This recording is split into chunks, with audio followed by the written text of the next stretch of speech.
Courtesy of Banggood.com. Today I received the new Eachine E012. This is not the HW version, even though it says it is.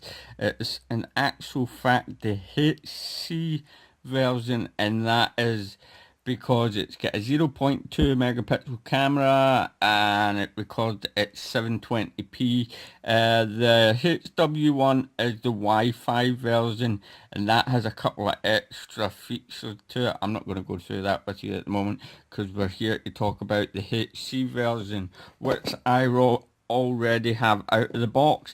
And I also have the older model sitting beside it, which is the E012, and that was the first one that came out with just the LED lights on it, and it's very small, as you can see here.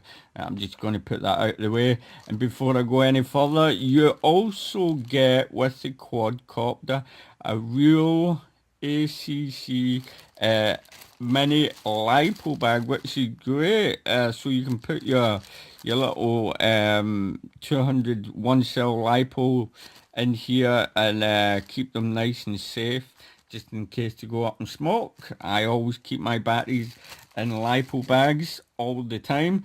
With the quadcopter, you get an extra set of propellers, as you usually do, and these are the only propellers that do work with the quadcopter. You also get a micro USB charging cable, which has a micro JST socket on the end of it, because the battery that you get with it is a one cell 200 mAh lipo battery, and with the micro JST plug there on the end of it. Now, the quadcopter itself, you can see the camera at the front. You can tilt it up and down just a little bit, but not much. Okay, it's like one click up and one click down. Underneath now, because it's a HC model, it does take an SD card. Now, you'll see here is the slot where you can put the SD card, and obviously you know that the board is going to be up here, so you know what way to plug your SD card in. If you can see, you just plug that in. You plug it in with the lines facing towards the board, and that's it, plugged in like so. Pretty simple and easy. Problem is the battery. You can't push the battery in and plug it in. You need to plug it in first, then put the battery in. Okay. The way of the site. Well, before we go on, it's the exact same size. The quadcopter is the exact same size, exact same motors. The only difference is the weight. The motors are 6mm by 12mm. What was the distance from motor shaft to motor shaft? Is 45mm. So they're both the same. The weight difference is well, 5 grams. 5 grams extra. That's all the weight difference is on this. This is 10 grams without the battery, and this is 15 grams without the battery, and the battery itself weighs in at 5 grams. So you can use the battery between both of the two quadcopters. Like I said, it does record in 720p, and I've already tested it out, and believe me, the quality is really good. You get an instructions manual with it, but it tells you it can do return to home and stuff like that, but it does not. It does have altitude hold, that's what it does have, and it has record and take a picture, and that's basically about it. The transmitter that you get with it is this one. So you press and hold the left shoulder button to record, or you just press the button once to take a picture, And the other button, oh, I forgot to say as well, mention, it's automatic takeoff and automatic land as you push this button here. You've got 3 rates, slow, medium and high rate. So for every time you push it in, it will change rate. And you can flip the quad by pushing in on the other stick. If you want to recalibrate the quadcopter, just push both of the sticks down to the bottom, and the lights will start flashing on the quad, and that will be it recalibrated. The other buttons here are your trim buttons. That's just in case once you've recalibrated it, you're still not happy with it flying. So now we are going to take it for a flight test. Believe it or not, I said before, it's not for flying outside. There was no wind at all today. I mean, none. So, and it was like, it's 8 o'clock in the evening, saying it's getting really dark here, really quick. And it was a dull evening. I noticed that the camera is a CMOS camera. It was just adjusting to the brightness real quick. It was like a flick, you know. But it did fly outside quite good without no wind whatsoever. As altitude hold, it does not have return to home. It does flip, and we're going to start recording straight away. There you go, because it's getting really dark really quick here now. I'll bring it over a little bit closer to the camera, as you can see the lights. Let's take, right, we're on the low rate at the moment. I've put it in a medium rate. I don't want to fly too far away because I'm going to lose orientation really easily, because the quadcopter is that small. Even there, I mean, you probably won't be able to see that. Let me just bring it back. I mean, the quadcopter is tiny. With no wind, it can be flown outside. So there you have it. And it is recording. Let me see how far I can take it out to the back of the garden. You will lose sight of it, but anyway.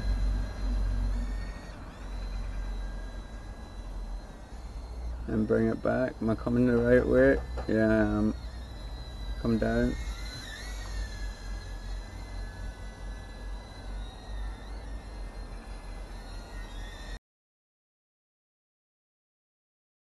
Alright, first of all, before we do anything, I'm going to calibrate the gyro. And that's it, recalibrated. Now remember, it is automatic takeoff. And that is us in the first rate. Let me just pop us into the second rate.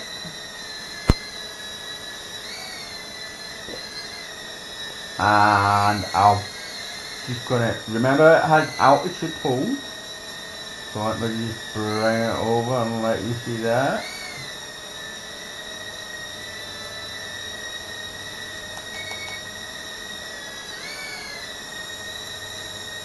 I'm basically not touching it. It's sitting there all by itself. Right, I'm going to put it in rate 2, and what I'm going to do is fly over here, and I'm going to start recording.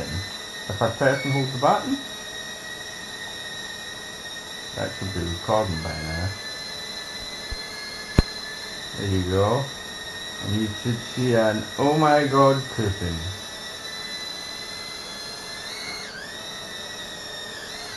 The altitude hold is a bit touchy when you're gaining altitude, when you're pushing up and down on the stick. Very touchy indeed. Let me put it into rate 3 now. I'm going to stop recording it for the moment and fly around in rate 3. Whoa, that's very touchy indeed. You've got to remember my orientation here. We're all good. Not too bad at all. I am recording how long the flight is taking. So let me just come back over here. And what I'm going to do is press the button one time and take a picture. Hopefully that took a picture there. And go up a bit, up a bit. It's quite hard because like the altitude hold is not kind of perfect. It's hard to keep it in the one where you exactly want it, you know. Whoa. But yeah, in rate 3, as you can see, I don't know what way I'm facing. Yeah, in rate 3, as you can see, it is really fast and you can lose orientation, like I said, very easily. Now what I've just noticed there is because I had crashed, it automatically turned itself off. It cut the motors off and also double check that your battery is sitting in there properly. It does flip as well, so let's do a flip. Up you get. Now I knew that was going to happen. That was a bit late. That's the battery done. I was a bit late into the battery for doing a flip. What we at? 3 minutes and 41 seconds and the lights are starting to blink. So that tell me to bring the quadcopter in just now. Now let me carry on flying and see what happens. Remember, you don't get return to home and you don't get headless mode in this one. Let's see if I continue to fly and see what happens to the quad. Because I remember the last time it ran out of battery, yep, and it did that. When it runs out of battery, it automatically pitches into the air, as you just seen, and it hit the ceiling and landed on the ground. Every time it hits an obstacle, it will automatically, or if it lands upside down, it will cut the motors off, so that's good.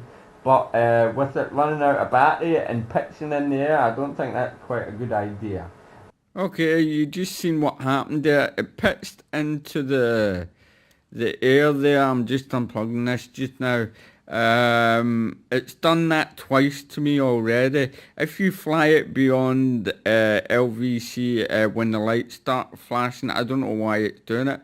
It'll just go up in the air. Luckily, I'm flying it inside the house and it hit the ceiling, so it cut the motors off.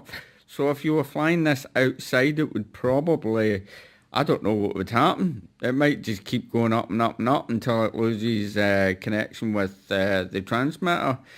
So that's not very good. You can see the 2 megapixel camera right here and the board itself. This is the antenna and all the rest of this stuff. Altitude holding this, it's not the best. It's sometimes it's good and other times it will tend to go up or go down. You can fly it around quite easily, but if you just want to keep it in a steady hover, it's not going to stay there for very long. It will drift and you can actually see the frame is a bit bent. That came like this because I had already checked the frame myself. That had nothing to do with the crash. And there's nothing broken either. I'd take altitude hold off of this quadcopter and just leave it as it is, keep the camera on it, and even put headless hold and return to home on this. But take the altitude hold off. There's no need for it. No need for it at all. I don't think that probably just to stabilize it out so you can get a better quality when you're filming, but apart from that, that's it. Anyway, thanks for watching this video. Don't forget to like and subscribe, and thank you to Banggood as well for sending me this out, and happy flying.